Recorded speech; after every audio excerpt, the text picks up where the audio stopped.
Hello students, today we are going to study about the photons. Already we have studied something about photons, that they have energy h nu associated with them. They are associated with electromagnetic radiation.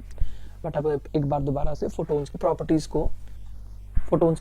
को हम पढ़ेंगे, देखेंगे. And these are also very important. Photon एक बार वैसे generally हम जो कह भी चुके हैं, बता भी चुके हैं कि फोटोन एक तरह का एनर्जी का पैकेट है. इलेक्ट्रोमैग्नेटिक रेडिएशन, ठीक है, कि वो पार्टिकल्स की बनी होती है और जिन पार्टिकल्स को की बनी होती है हम उनको फोटोन्स कहते हैं. जैसे लाइट को अभी तक हम वेव कहते आए थे, लेकिन अभी जो हमने एक्सपेरिमेंट्स पढ़े हैं फोटो इलेक्ट्रिक इफेक्ट, उसके अंदर हमने ये देखा that it consist of when it interacts with material medium और material particles, it acts that it is made up of particles and these particles are called as photo. ठीक है, जब light matter के साथ इंटरेक्ट करती है तो ऐसा लगता है कि वो पार्टिकल जैसा नेचर दिखा रही है, और वो पार्टिकल्स क्या हैं? फोटोन्स हैं. एनर्जी ऑफ फोटोन जैसे कि हमें पता है, एक साइंटिस्ट हैं प्लैंक्स, क्वांटम थ्योरी जिन्होंने दी थी, मैक्स प्लैंक, और उन्होंने एनर्जी का जो फॉर्मूला है फोटोन का वो दिया था हमें H new, and new is the frequency of the electromagnetic radiation जिसका फोटोन की आप एनर्जी कैलकुलेट करना चाहते हो. और फ्रीक्वेंसी जो ये न्यू लिखा हुआ है, it is equal to c upon lambda. We know that कि इलेक्ट्रोमैग्नेटिक रेडिएशन की फ्रीक्वेंसी और वेवलेंथ में सी अपॉन लैम्डा में रिलेशन होता है, तो हमने न्यू की जगह सी अपॉन लैम्डा भी लिख दिया. Where h is the Planck's constant, nu is the frequency of the radiation, और फोटोन कह सकते हैं, but it is more proper to use the word radiation. C is the speed of light and lambda is the wavelength. Now let us come to the important topic, that is properties of photons. Photon पहली बात तो क्योंकि light के साथ associated होता है, तो vacuum में जो लाइट की स्पीड होती है वही फोटोन की स्पीड होती है. It means photon travels with the speed of light, that is 3 × 10⁸ metre per second. Second property of photon is that it has zero rest mass, because actually photon can not exist at rest. Photon को रोका नहीं जा सकता है. Photon अगर stop हो गया तो वो कहीं ना कहीं मैटर के साथ इंटरेक्ट कर चुका होगा और उसकी एग्जिस्टेंस ही खत्म हो जाती है. But because it is a packet of energy and it is suppose to have zero rest mass, क्योंकि जो चीज एग्जिस्ट ही नहीं करेगी तो उसका मास कितना होगा? Zero. So the photon rest mass is zero. Okay, next property is the kinetic mass of a photon. अब फोटोन जब रेस्ट पे है तो उसके पास कोई मास नहीं है, क्योंकि वो एग्जिस्ट ही नहीं करता है. लेकिन जब फोटोन चल रहा है तो उसका मास कितना होगा? m equal to E upon c square. ये हम कैसे कैलकुलेट कर रहे हैं? आइंस्टाइन की जो इक्वेशन है E is equal to M c square, energy mass relationship, वहां से हम डिराइव करने की कोशिश कर रहे हैं कि बेसिकली m कितना होगा? E अपॉन सी स्क्वायर, और एनर्जी जो होती है फोटोन के साथ एसोसिएटेड वो बताई थी h इंटू न्यू होती है. So this is the kinetic mass of a photon which is derived from the concept of Planck's quantum theory and as well as the concept of Einstein mass energy relationship. Okay, so this is the mass of the photon that is thought to be believed. Okay, theoretically we have calculated. Now next thing, the momentum of a photon is, now momentum क्या होता है हमारे पास? mv, mass into velocity. Momentum we all know is equal to mass into velocity, but as we know that the photons travel with the speed of light, so here we can write m into c, क्योंकि photon light की speed चलते हैं तो v की जगह हम c लिख सकते हैं, c is the speed of light. And अभी हमने मास का फॉर्मूला डिराइव किया है h nu upon c square into c, so the c will get cancelled and the momentum is equal to h nu upon c. Okay, so you can derive it by like this also, p is equal to e upon c and h upon lambda. ये भी हम derive कर सकते हैं if we want to do that. What we can do is, we know that nu is equal to c upon lambda, new frequency speed of light upon lambda होगी, the c will get cancelled and it will equal to h upon lambda. Okay, so this is one way of finding momentum. Now photons, because light travels in straight line, but so photons also travels in straight line if they are not going to undergo diffraction. Next is energy of a photon depends upon the frequency of M radiation. जैसे कि आपको energy का formula पता है, कि आपको पता है कि जो हमारे पास फोटोन गिर रहे हैं, ठीक है, हमारे पास अगर कहीं से फोटोन या लाइट गिर रही है, एक इलेक्ट्रोमैग्नेटिक रेडिएशन गिर रही है, तो उस इलेक्ट्रोमैग्नेटिक रेडिएशन के साथ हम मानते हैं कि फोटोन्स एनर्जी पैकेट्स गिर रहे हैं. तो जो इन एनर्जी पैकेट्स की एनर्जी होगी, हर एक फोटोन की एनर्जी होगी h इंटू न्यू. तो न्यू क्या है, इस इलेक्ट्रोमैग्नेटिक रेडिएशन, उस इलेक्ट्रोमैग्नेटिक रेडिएशन में इलेक्ट्रिक फील्ड और मैग्नेटिक फील्ड किस फ्रीक्वेंसी से ऑसिलेट कर रही है, वो उसकी फ्रीक्वेंसी है। अब आप कहेंगे फ्रीक्वेंसी है तो फिर वो वेव है। अभी अगेन यहाँ पे जो वर्ड है ना, एक्चुअली जो डुअल नेचर वर्ड है, ये भी बड़ा अलग सा है कि उसके अंदर पार्टिकल नेचर भी है और वेव नेचर भी है। एक्चुअली में वी कैन से कि इंग्लिश में प्रॉब्लम थोड़ी सी कई बार इंग्लिश लैंग्वेज के साथ भी हो जाती है हमारे लिए, कि इंग्लिश में कोई ऐसा वर्ड ही नहीं है इन जनरल जो ये बताता हो कि किसी के अंदर दोनों नेचर हो। ठीक है, भाई मतलब वो पार्टिकल है या वो वेव है, वो दोनों ही नेचर रखती है। क्योंकि देखो इलेक्ट्रिक फील्ड और मैग्नेटिक फील्ड तो ऑसिलेट कर रही है ना, तभी तो वहाँ इलेक्ट्रोमैग्नेटिक फील्ड है, या इलेक्ट्रिक फील्ड मैग्नेटिक फील्ड, तभी हम उसको ईएम रेडिएशन कह रहे हैं। तो जिस फ्रीक्वेंसी के साथ इलेक्ट्रिक और मैग्नेटिक फील्ड एक ईएम रेडिएशन में ऑसिलेट करती हैं, उसको हम लोग क्या कहते हैं, उसको हम उसकी फ्रीक्वेंसी कह सकते हैं। और जब यही इलेक्ट्रोमैग्नेटिक रेडिएशन किसी मैटर के साथ इंटरेक्ट करती है तो ऐसा लगता है कि वो एक वेव नहीं, वो पार्टिकल नेचर जैसा बिहेव करती है। और उन पार्टिकल्स, उन फोटोन्स की एनर्जी होती है h nu, where nu is the frequency of electromagnetic radiation. मतलब वो रेडिएशन जिसके अंदर इलेक्ट्रिक फील्ड और मैग्नेटिक फील्ड क्या कर रही है, न्यू फ्रीक्वेंसी से ऑसिलेट कर रही है। ठीक है, तो हर एक फोटोन की एनर्जी क्या होती है, एच न्यू होती है। हर एक फोटोन की एनर्जी क्या होती है, h new. So the energy of the photon does not change when the photon travels from one medium to another. अगर फोटोन एक मीडियम से दूसरे मीडियम में जाएगा, क्योंकि फ्रीक्वेंसी चेंज नहीं होती है, वो सोर्स पे डिपेंड करती है, इसलिए एनर्जी भी फोटोन्स की चेंज नहीं होती है। Next is wavelength of EM radiation of photon changes. मतलब अगर फोटोन का कुछ ना, फोटोन किसी ना किसी ईएम रेडिएशन के साथ एसोसिएटेड होगा तो उसकी जो वेवलेंथ है वो चेंज हो जाती है। So velocity of the photon is also different in different media. Photons पे कोई चार्ज नहीं होता, they do not carry any charge, तो they are electrically neutral. Photons may show diffraction under given conditions. आपने जो अभी पिछले चैप्टर में पढ़ा कि हम ये मानते हैं कि जब स्क्रीन के ऊपर एक पतली सी स्लिट से या एक छोटे से होल से, मान लो यहाँ पे छोटा सा होल है और यहाँ से हम लाइट डालें, तो हम क्या कहते हैं कि यहाँ पे हमें ब्राइट, फिर हमें डार्क, फिर हमें ब्राइट, फिर ऐसे डार्क, ऐसे कुछ दिखते हैं, पैटर्न दिखते हैं। तो अगर हम इसको फोटोन पिक्चर में देखें डिफ्रैक्शन को होते हुए, तो जहां ब्राइट दिख रहा है इसका मतलब वहां पे बहुत सारे फोटोन्स आके गिर रहे हैं। ठीक है, यहाँ पे आप डॉट डॉट जो देख रहे हैं, मतलब बहुत सारे फोटोन्स स्ट्राइक कर रहे हैं। फिर कुछ जगहों पे फोटोन्स नहीं गिर रहे हैं, फिर कुछ जगहों पे बहुत सारे फोटोन्स गिर रहे हैं। ठीक है, तो हम ये मान सकते हैं कि जो ठीक है वो क्रेस्ट रफ वाली बात हमने पढ़ी है, लेकिन अगर हम इसी को पार्टिकल पिक्चर में या फोटोन पिक्चर में डिफ्रैक्शन वाले कॉन्सेप्ट को समझना चाहते हैं, तो जहां पे हमें मैक्सिमा दिख रहा है, ब्राइट दिख रहा है, तो हम ये मानेंगे कि वहां बहुत सारे फोटोन स्ट्राइक कर रहे हैं, और जहां पे हमें मिनिमा दिख रहा है वहां पे मानेंगे फोटोन्स कम या नहीं स्ट्राइक कर रहे हैं। तो डिफ्रैक्शन भी गिवन कंडीशन, या फोटोन्स भी क्या करते हैं गिवन कंडीशंस में डिफ्रैक्शन शो करते हैं, क्योंकि है तो वही लाइट जिसको हम पहले वेव नेचर में स्टडी कर रहे थे, अब हम उसको फोटोन पिक्चर में या पार्टिकल पिक्चर में स्टडी कर रहे हैं। फोटोन्स आर, क्योंकि उन पर कोई चार्ज नहीं है तो उनको इलेक्ट्रिक फील्ड और मैग्नेटिक फील्ड डेविएट नहीं करती है। अगर मान लीजिए मैं फोटोन्स की एक स्ट्रीम को, मतलब बहुत लाइट ही आ रही है, लाइट एक्चुअली फोटोन्स का आना मतलब लाइट का आना, अगर मान लो मैं यहाँ पे प्लस और माइनस कोई प्लेट लगा दूं, लेट ये कैपेसिटर की प्लेट लगा दूं, और मैं ये सोचूं कि ये चार्ज कैपेसिटर के बीच में ये प्लस की तरफ बेंड हो जाए, माइनस की तरफ लाइट बेंड हो जाए, नो, इट वेंट स्ट्रेट, तो ये सीधी चली जाती है। तो इसका मतलब अब क्या कहोगे कि इसको इलेक्ट्रिक फील्ड ने कुछ भी प्रभाव नहीं डाला। और इस तरीके से अगर मान लो मैं यहाँ पे कोई मैग्नेट रख दूं, अगर मैं यहाँ पे कोई मैग्नेट रख दूं, ओके, तो अगर हम यहाँ कोई मैग्नेट रख दें इस तरीके से, नॉर्थ साउथ कुछ भी इस तरीके से पोल्स दिखा दिए, तो आप सोचें कि ये मैग्नेट में किसी नॉर्थ या साउथ पोल की तरफ इंटरेक्ट होगी, नो, इट अगेन ये इसमें से भी सीधी चली जाती है। तो यानी कि फोटोन्स, लाइट का सीधे चले जाना मतलब फोटोन्स का सीधा चले जाना, तो फोटोन्स को इलेक्ट्रिक और मैग्नेटिक फील्ड प्रभावित नहीं करते, because they do not carry any charge. कुछ प्रॉपर्टीज इसमें अभी स्टिल मेंशन नहीं है, वो एनसीईआरटी बुक में हैं, जो मैं अलग से डिस्कस करना चाह रहा था, तो मैंने ये दिखा रखी हैं। तो उसके अंदर जैसे कि आपको बताया कि थर्ड पॉइंट को आप देखेंगे जरा, इस पॉइंट को, कि all the photons of light of particular frequency nu और wavelength lambda have same energy that is equal to H nu H C by lambda, and momentum, सबका मोमेंटम भी सेम है, वो आप ई अपॉन सी करके भी निकाल सकते हो, and that is H upon lambda. Whatever the intensity of the radiation may be, intensity जो मर्जी हो रेडिएशन की, लेकिन उसके जो फोटोन्स की एनर्जी है वो फ्रीक्वेंसी पे डिपेंड करती है। यानी कि by increasing the intensity of light of given wavelength there is only an increase in the number of photons per second per crossing a given area, with each photon having the same energy.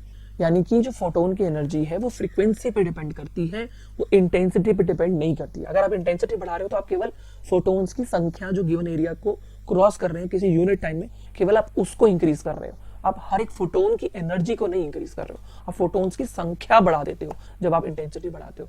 तो एक चीज तो ये ध्यान रखनी है कि photon की एनर्जी केवल फ्रीक्वेंसी पे डिपेंड करती है या वेवलेंथ पे डिपेंड करती है, उसका मोमेंटम भी, लेकिन उसकी इंटेंसिटी पे डिपेंड नहीं करती। इंटेंसिटी बढ़ाने का मतलब हमारा केवल फोटोन पिक्चर में ये रहता है कि हमने केवल क्या करा है, मतलब नंबर ऑफ फोटोन्स को जो गिवन एरिया को क्रॉस कर रहे हैं उस पर डिपेंड करता है। फोर्थ पॉइंट हमने डिस्कस कर लिया था। फिफ्थ पॉइंट हम डिस्कस कर लेते हैं। इन अ फोटोन पार्टिकल कोलिजन, जब हम फोटोन पार्टिकल कोलिजन की बात करते हैं, सबसे अच्छा एग्जांपल है फोटोन इलेक्ट्रॉन कोलिजन। जब हम फोटो इलेक्ट्रिक इफेक्ट देखते हैं तो हम उसमें क्या देखते हैं कि हमारे पास एक मेटल प्लेट है और मेटल प्लेट के अंदर होता ये है, जैसे this is a metal plate and we say कि इस मेटल प्लेट को हमने चमकाया, इसके ऊपर हमने लाइट डाली, तो जब लाइट डाली तो इसके ऊपर फोटोन्स गिरे, और हर एक फोटोन की जो एनर्जी होती है वो कितनी होती है, एच न्यू। हर एक फोटोन की जो एनर्जी होती है वो कितनी होती है, एच न्यू।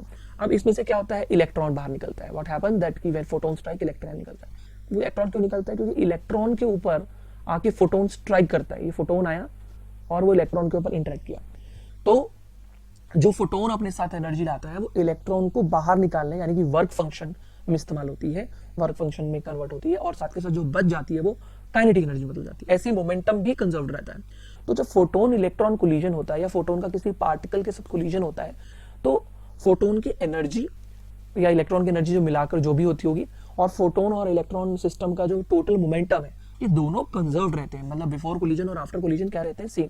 लेकिन जो इसमें लिखा हुआ है इसको ध्यान में देने वाली बात है, however the number of photons may not be conserved in a collision. क्यों, आप मान लीजिए 10 फोटोन्स 10 इलेक्ट्रॉनों पे गिरे, उसकी वजह से फोटो इलेक्ट्रिक इफेक्ट हुआ और इलेक्ट्रॉन प्रोड्यूस हो गए। Now where is the photon, photon आया, इलेक्ट्रॉन को मेटल सरफेस से इजेक्ट करवा के बाहर निकाल दिया। Now where is the photon, electron बाहर निकल गया, फोटोन कहाँ गया, photon was energy packet.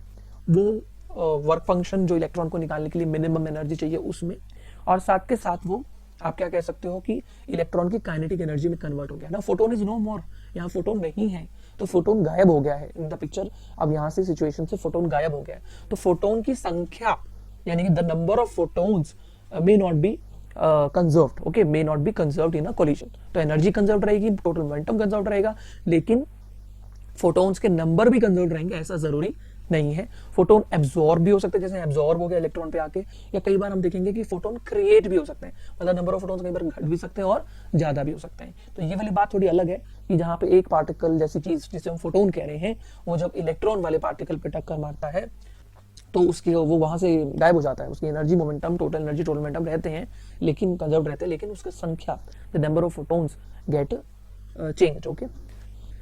So there are certain applications of photoelectric effect.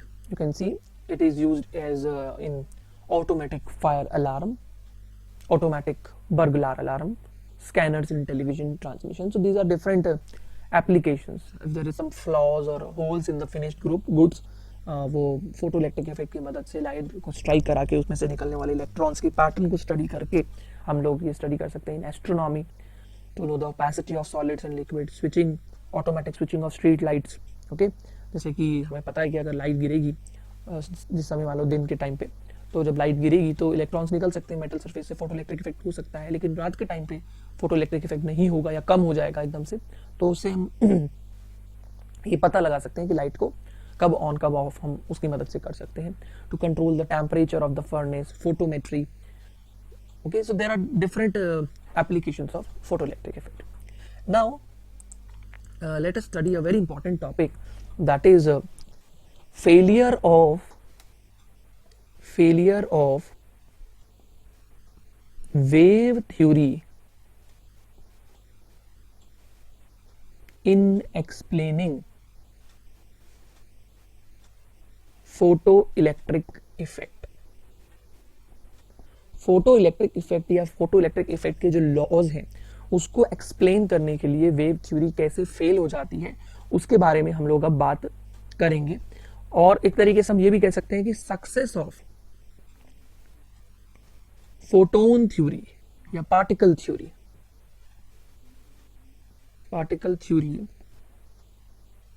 Of light in explaining the photo electric effect. Photo electric effect को एक्सप्लेन करने में जो particle theory है लाइट की वो कामयाब हो जाती है और सक्सेसफुल रहती है, और जो पार्टिकल थ्योरी के अलावा जो हम वेव थ्योरी पढ़ते आ रहे हैं वो कैसे उसको एक्सप्लेन करने में फेल रह जाती है। Now let us discuss that. Okay, पहले हमें समझना पड़ेगा कि हम लोग वेव थ्योरी में क्या मानते हैं और क्या सपोज किया जा सकता है। ये मान लो हमारे पास एक मेटल प्लेट है, और again this is metal plate, two situations. This is a metal plate, and on this metal plate light क्या कर रही है, इलेक्ट्रोमैग्नेटिक रेडिएशन क्या कर रही है, फॉल कर रही है। इलेक्ट्रोमैग्नेटिक रेडिएशन क्या कर रही है, फॉल कर रही है। अब इस इलेक्ट्रोमैग्नेटिक रेडिएशन को जो फॉल कर रही है इसके ऊपर हम एक सिचुएशन में मानेंगे that it act as wave, और दूसरी सिचुएशन मानेंगे it act as it consist of photons when it interact with metal. Metal के साथ इंटरेक्ट करते हुए ये जो लाइट गिर रही है वो वेव जैसा बिहेव करती है, और एक सिचुएशन में मानेंगे कि नहीं वो तो स्ट्रीम ऑफ फोटोन्स की तरह बिहेव करती है। फर्क क्या है दोनों कॉन्सेप्ट में? पहले कॉन्सेप्ट में फर्क ये है, या पहला कॉन्सेप्ट जिसमें हम इसको वेव मान रहे हैं, उसमें मानेंगे कि जो लाइट अपने साथ एनर्जी लेकर आ रही है वो एज अ वेव कंटिन्यूसली आ रही है, और वो पूरे मेटल सरफेस के ऊपर स्प्रेड हो जाती है। ठीक है, एज अ वेव आती है, स्प्रेड हो जाती है, फैली हुई होती है। ठीक है, लेकिन जब हम उसको मेटल प्लेट के साथ इंटरेक्ट करते हुए देखते हैं इलेक्ट्रोमैग्नेटिक रेडिएशन को या लाइट को, तो मानते हैं कि नहीं वो कंटिन्यूसली नहीं आ रही है, वो डिसकंटिन्यूसली आ रही है, वो टूट टूट कर आ रही है, वो पैकेट्स के फॉर्म में टुकड़ों टुकड़ों में आ रही है। तो यहाँ पे जो एनर्जी गिर रही है वेव थ्योरी में वो कंटिन्यूसली मान रहे हैं हम लोग। ठीक है, it is believed that the energy is continuously falling on the metal plate in the form of wave, और यहाँ पे जो लाइट की एनर्जी गिर रही है वो in the form of photons आ रही है डिसकंटिन्यूसली। फर्क ही मेन ये है दोनों थ्योरी में। डिसकंटिन्यूसली मतलब इन the form of energy packets, energy packets की फॉर्म में वो गिर रही है, जिसमें हर एक एनर्जी पैकेट यानी कि हर एक फोटोन की जो एनर्जी है वो कितनी है, h new. So first case में जो लाइट गिर रही है वो वेव की तरह गिर रही है, और वो कंटिन्यूसली सभी मेटल के ऊपर स्प्रेड हो रही है। ठीक है, और इस केस में क्या हो रहा है कि जो एनर्जी आ रही है वो डिसकंटिन्यूसली आ रही है, और वो एनर्जी पैकेट्स के फॉर्म में यहाँ पे गिर रही है। ठीक है, तो बेसिकली कंटिन्यूसली आना और डिसकंटिन्यूसली आने में डिफरेंस क्या होता है, इसके बीच में दोनों में डिफरेंस क्या होता है, इसको हम लोग एक बार स्टडी कर लेते हैं। देखिए अगर वेव, देखो कैसे वेव थ्योरी गलत होती है इसको हम देखते हैं। इस एग्जांपल, जब लाइट कंटिन्यूसली आती है तो जो उसकी एनर्जी है वो पूरे मेटल सरफेस के ऊपर क्या हो जाती है, स्प्रेड हो जाती है। तो होता क्या है कि जब वो पूरे मेटल सरफेस के ऊपर स्प्रेड हो जाती है तो हर एक इलेक्ट्रॉन, मेटल सरफेस में इलेक्ट्रॉन होंगे या एटम के एरिया के ऊपर एनर्जी का कुछ हिस्सा ही गिर पाता है। ठीक है, तो एनर्जी पूरे पे स्प्रेड हो जाएगी ना, तो वही बात है कि सब में बट रही है एनर्जी, तो सब में बट रही है तो पूरे सरफेस के ऊपर आके वो स्प्रेड हो जाती है लाइट की एनर्जी, और इसलिए हर एक इलेक्ट्रॉन को उसका मामूली सा एक फ्रैक्शन मिलता होगा। लेकिन जब वो फोटोन्स के फॉर्म में गिरती है तो पूरे इलेक्ट्रॉन को पूरा का पूरा एक फोटोन उसके ऊपर आके एब्जॉर्ब होता है। तो पहले केस में जो इलेक्ट्रॉन के ऊपर इलेक्ट्रोमैग्नेटिक रेडिएशन या लाइट की एनर्जी है वो क्या हो रही है, स्प्रेड हो जाती है, because it is act as a wave, wave spread होती है, फैली होती है। लेकिन फोटोन एक लोकलाइज्ड चीज है, एक सीमित चीज है, तो वो जब पूरा का पूरा आके इलेक्ट्रॉन पे गिरता है तो उसको पूरी एनर्जी इलेक्ट्रॉन की मिलती है। अब क्योंकि हम लाइट को कंटिन्यूसली आता हुआ समझ रहे हैं पहली थ्योरी वेव थ्योरी के अंदर, तो इलेक्ट्रॉन जो इलेक्ट्रॉन है उनको क्योंकि बहुत मामूली सा हिस्सा मिलता है एनर्जी का, तो इसका मतलब ये हो जाएगा कि इलेक्ट्रॉन को निकलने के लिए जो एनर्जी चाहिए वो बहुत ही नहीं मिल पा रही है उसको पूरी तरीके से, और उसको मिलने में बहुत समय लगेगा। हो सकता है कुछ घंटे, हो सकता है पूरा दिन, हो सकता है बहुत 7 दिन 8 दिन। यानी कि जब आप लाइट को कंटिन्यूसली गिरते जाओगे, काफी दिनों तक गिरते जाओगे, तब जाके इलेक्ट्रॉन के पास उतनी एनर्जी एकत्रित होगी, कलेक्ट होगी, जो इलेक्ट्रॉन को एमिट करने के लिए चाहिए होगी। ठीक है, तो ये चीज तो नहीं होती है। हमने तो जो बात करी थी फोटो इलेक्ट्रिक इफेक्ट लॉज में कि इलेक्ट्रॉन जो है वो इंस्टेंटेनियसली मतलब 10 की पावर -9 सेकंड में ही रिलीज हो जाते हैं, जबकि ये तो थ्योरी मान रही है कि लाइट जो है वो वेव की तरह गिर रही है, और क्योंकि लाइट वेव की तरह गिर रही है तो उसको पूरे मेटल सरफेस के ऊपर आके वो स्प्रेड हो रही है, और क्योंकि वो स्प्रेड हो रही है तो each and every electron is getting a very small fraction of that energy.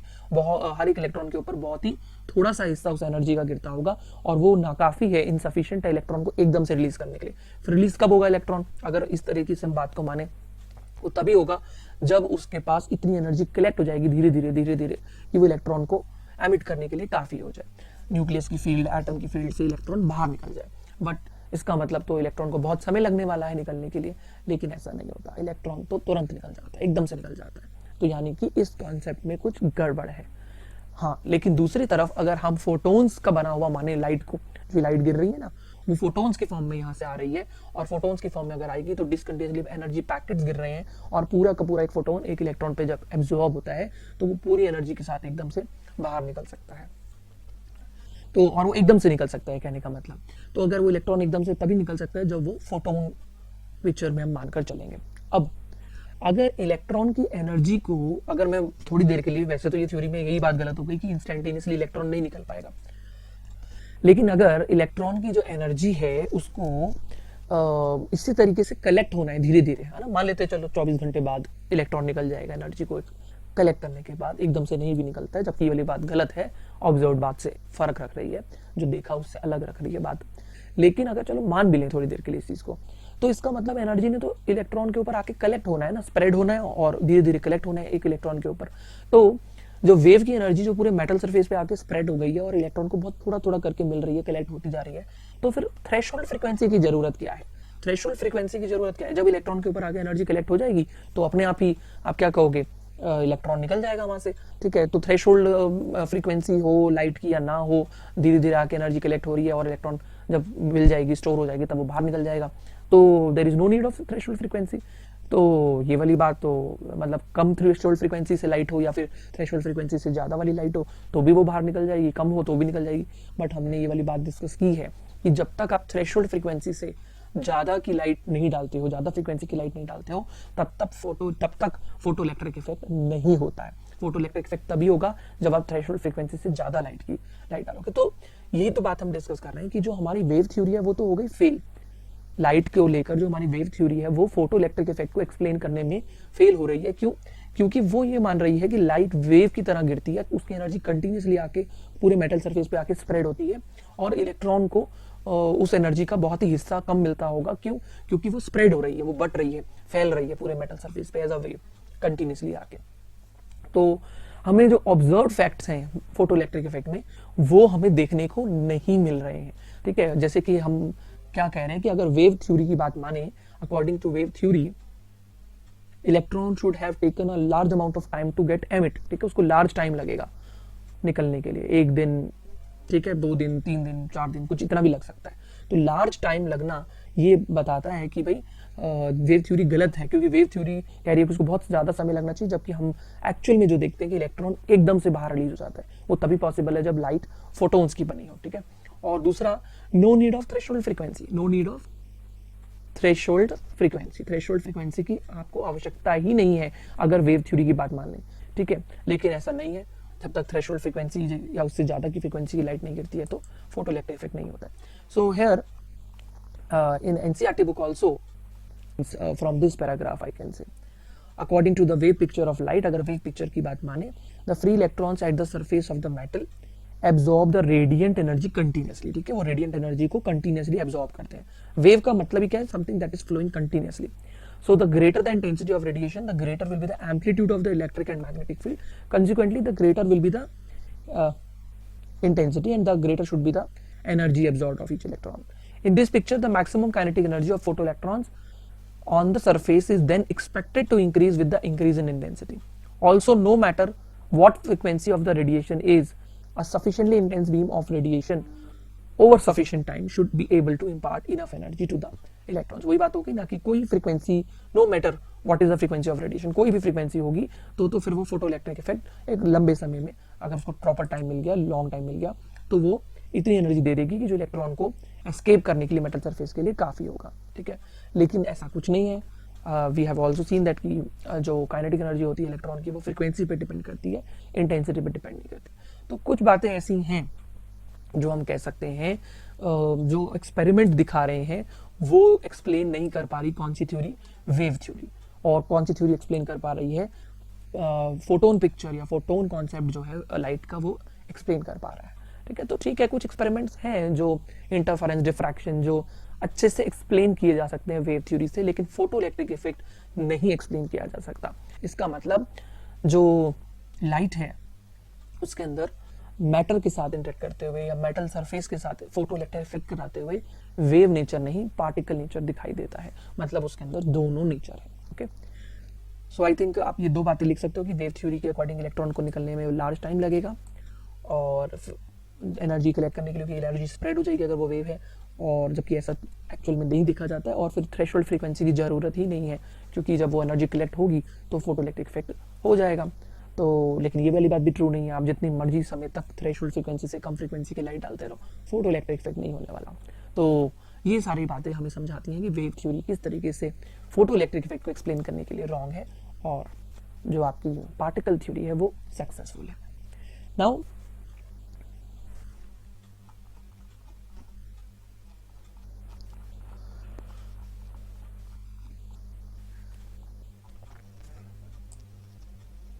now let us do some numericals. First numerical is a monochromatic light of frequency 6 into 10 to the power 14 hertz is produced by a laser. इतनी frequency की light, monochromatic light एक laser ने produce करी और उस laser की जो power है वो 2 इंटू 10 की पावर -3 है, मतलब 2 मिलीवाट है।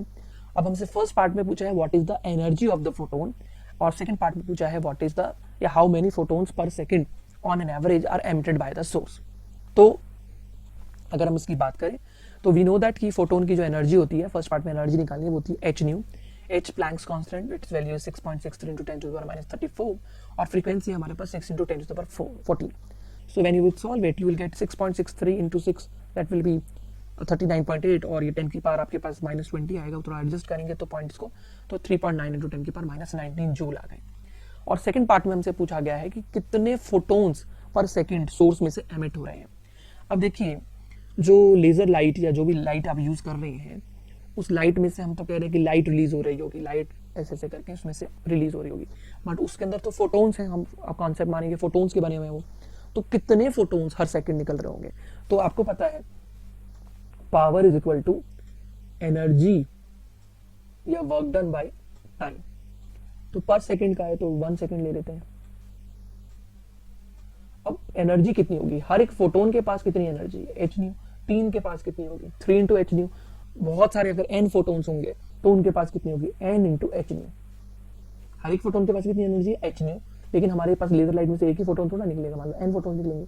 तो हम लोग power equal to energy by time या वर्क डन बाय टाइम कहते हैं, क्योंकि टाइम उसने 1 सेकंड में कहा है तो हमने 1 सेकंड लिख दिया। और एनर्जी कितनी होगी, कितनी लाइट एनर्जी निकल रही होगी लेजर में से, तो उसके लिए आपको एन इंटू एच न्यू करना है। तो आपके पास एच न्यू से एनर्जी तो निकली हुई है, तो आप एन निकाल सकते हो पी अपॉन एच न्यू करके, मतलब जो पावर है उसकी 2 टू 10 पावर -3, उसको अगर आप डिवाइड कर दें एनर्जी ऑफ द फोटोन से, अभी हमने निकाली थी 3.98 इंटू 10 की power -19 joule.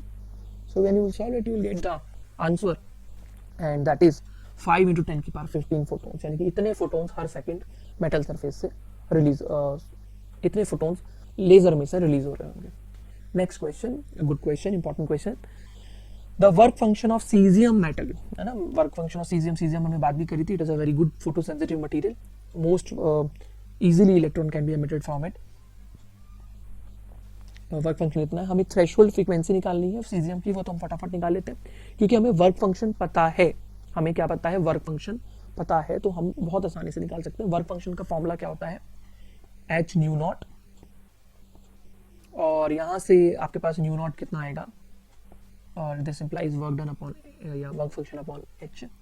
And work function हमें क्वेश्चन में कितना दे रखा है, 2.14 इलेक्ट्रॉन वोल्ट, तो 2.14 इलेक्ट्रॉन वोल्ट दे रखा है, तो जूल में कैसे बदलोगे, 1.6 इंटू 10 की पावर -19 से मल्टीप्लाई करके 1 electron volt is equal to 1.6 into 10 की पावर -19 जूल। तो हमने इसको जूल में बदलने के लिए मल्टीप्लाई कर दिया, और एच इज 6.63 इंटू 10 की पावर -34। तो हमें क्योंकि वर्क फंक्शन 2.14 इलेक्ट्रॉन वोल्ट में दे रखा है, तो हमें उसको जूल में बदलना है, क्योंकि हमारा जो प्लैंक्स कांस्टेंट है वो भी एसआई सिस्टम में कितना होता है, जूल सेकेंड होता है, इस तरीके से तो हम लोग फ्रीक्वेंसी कैलकुलेट कर सकते हैं। सो हमारा आंसर कितना आएगा, 2.14 इलेक्ट्रॉन वोल्ट। फिर हमने 2.14 इलेक्ट्रॉन वोल्ट को जूल में बदलने के लिए you can here see work function को 5 नॉट या 5 से भी नोट कर सकते हैं। तो 2.14 को हमने 1.6 इंटू 10 की पावर -19 जूल से मल्टीप्लाई करके जूल में ले आए, and then cancelling we get 5.16 into 10 की पावर 14 हर्ट्ज, यानी कि ये फ्रीक्वेंसी जो है हमारी थ्रेशोल्ड फ्रीक्वेंसी है। इस फ्रीक्वेंसी से कम फ्रीक्वेंसी पे अगर कोई लाइट डालेंगे तो थ्रेशोल्ड फ्रीक्वेंसी से कम फ्रीक्वेंसी पे लाइट डालेंगे तो क्या होगा, फोटो इलेक्ट्रिक इफेक्ट नहीं होगा, इससे ज़्यादा पे डालेंगे तो फोटो इलेक्ट्रॉन्स बाहर निकलेंगे मेटल सरफेस से, सीजियम सरफेस से। Now the beat part says the wavelength of the incident light if the photoelectron is brought to zero by stopping potential of 0.60 volt. अब हमें स्टॉपिंग पोटेंशियल पता है, ठीक है, हमें क्या पता है, स्टॉपिंग पोटेंशियल पता है, कितना कितना स्टॉपिंग पोटेंशियल रोक सकता है उसको, 0.60 वोल्ट। ओके, इतने वोल्ट का पोटेंशियल ये दे रखा है, स्टॉपिंग पोटेंशियल हमें दे रखा है, और हमें क्या निकालनी है, wavelength. Okay, wavelength of the incident light. अब हम wavelength of the incident light निकालने के लिए यहाँ पे Einstein photo electric equation use कर सकते हैं। बहुत सिंपल है, h nu is equal to H nu naught plus E V naught. Okay, अभी मैं आपको एक बात यहाँ पे ज़रूर कहूँगा कि आप लोग पहले सारा कुछ, क्योंकि हमें इलेक्ट्रॉन वोल्ट में पता ही है, तो हम क्यों ना सब कुछ इलेक्ट्रॉन वोल्ट में कैलकुलेट करें। इससे हम बोलते हैं वर्क फंक्शन W, दोबारा से मल्टीप्लाई करके एफर्ट डालने से अच्छा सब कुछ पहले इलेक्ट्रॉन वोल्ट में निकाल लो। वर्क फंक्शन आपको इलेक्ट्रॉन वोल्ट में कितना दे रखा है क्वेश्चन में, 2.14 इलेक्ट्रॉन वोल्ट। इलेक्ट्रॉन वोल्ट में इलेक्ट्रॉन को अगले में जो ई वी नॉट है उसमें ई को ई रहने दें, वी नॉट की वैल्यू में कितनी दे रखी है, स्टॉपिंग पोटेंशियल वैल्यू कितनी दे रखी है, 0.60 volt. So that will be 2.14 electron volt plus 0.60 electron volt. ठीक है, इलेक्ट्रॉन के चार्ज को ई रहने दो और यहाँ वी भी लिखा हुआ तो ई बन जाएगा। तो इसको सॉल्व करके हमारे पास कितना आ रहा है, 2.74 इलेक्ट्रॉन वोल्ट।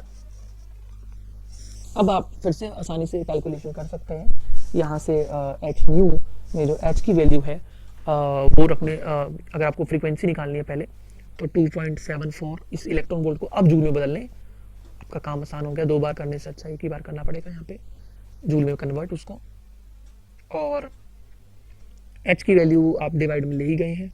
और फर्दर आपको पता है कि जो न्यू होता है वो क्या होता है, सी अपॉन लैम्डा, क्योंकि हमें लैम्डा निकालना है क्वेश्चन में।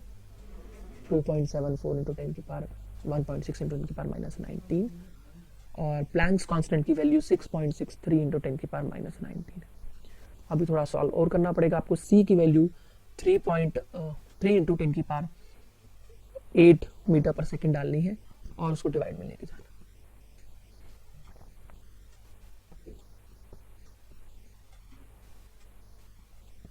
एंड सॉरी, इसको -34 लिखेंगे, 10 की पावर -34, 19 नहीं आएगा। और यहाँ से सॉल्व कर लीजिए, लैम्डा आ जाएगा आपके पास 3 इंटू 10 की पावर 8 इंटू 6.63 इंटू 10 की power -34 divided by 2.74 into 1.6 into 10 की power -19। So this is the way that you can find lambda. Quite lengthy calculations, and we have to do that.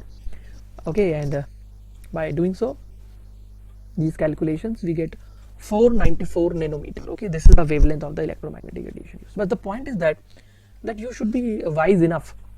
आपको अपनी समझदारी यूज करनी है कि आपको अगर वर्क फंक्शन इलेक्ट्रॉन वोल्ट में दे रखा है और आपको स्टॉपिंग पोटेंशियल की वैल्यू 0.60 वोल्ट दे रखी है, तो आप उसको इलेक्ट्रॉन से जब वोल्ट वाली चीज मल्टीप्लाई करो तो वो इलेक्ट्रॉन वोल्ट बन जाएगी। इन दोनों को ऐड करके आपके पास total H nu 2.74 electron volt आ रहा है। तो 2 जगह अलग अलग पहले जूल में बदलें, तो इससे बढ़िया पहले सारा कुछ इलेक्ट्रॉन वोल्ट में निकालें।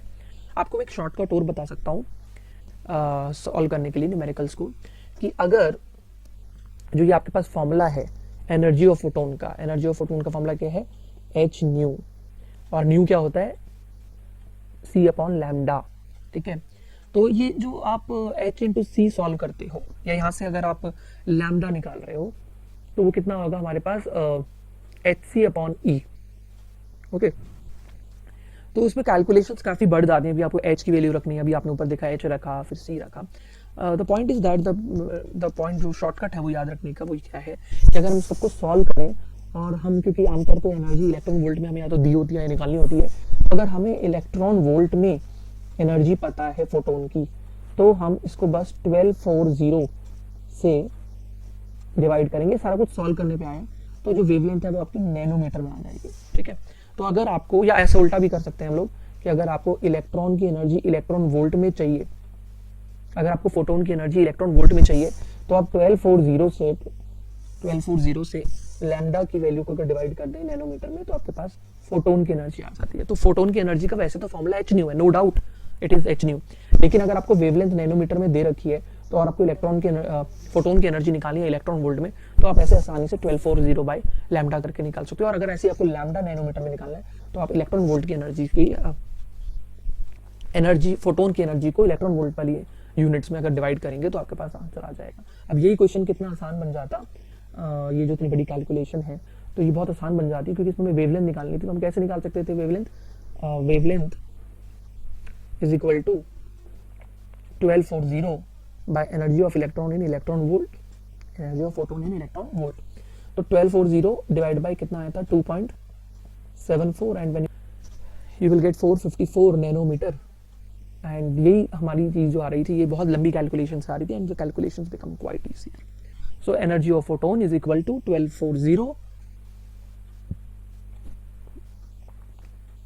Upon lambda in nanometer and the energy of the electron photon is available in, अगर हमें इलेक्ट्रॉन वोल्ट में फोटोन की एनर्जी निकालनी हो और हमें अगर हमें इलेक्ट्रॉन वोल्ट में फोटोन की एनर्जी निकालनी हो तो हमें बस क्या करना है 1240 1240 को फोटोन की कॉरेस्पॉन्डिंग जो भी वेवलेंथ दे रखी है इलेक्ट्रोमैग्नेटिक रेडिएशन की नैनोमीटर में, उससे उसको डिवाइड कर देना है। ठीक है, सो आई थिंक ये दोनों न्यूमेरिकल समझ में आए होंगे, और बाकी टॉपिक्स की कैसे वेव थ्योरी फेल हो जाती है और पार्टिकल थ्योरी कॉन्सेप्ट ट्रू रहता है इस चीज को एक्सप्लेन करने में, ये हमें समझ में आया होगा। फोटोन्स की प्रॉपर्टीज भी आपको समझ में आई होंगी। ओके, सो अब हमारा एक ही टॉपिक रह गया है इस चैप्टर में, that is dual nature of matter. अभी तक हम ये पढ़ रहे थे डुअल नेचर ऑफ रेडिएशन, मतलब रेडिएशन में वेव नेचर के साथ साथ पार्टिकल नेचर भी है, लेकिन अब हम पढ़ेंगे जिनको हम पार्टिकल मानते हैं उसमें भी वेव नेचर है, वो हम नेक्स्ट लेसन में स्टडी करेंगे।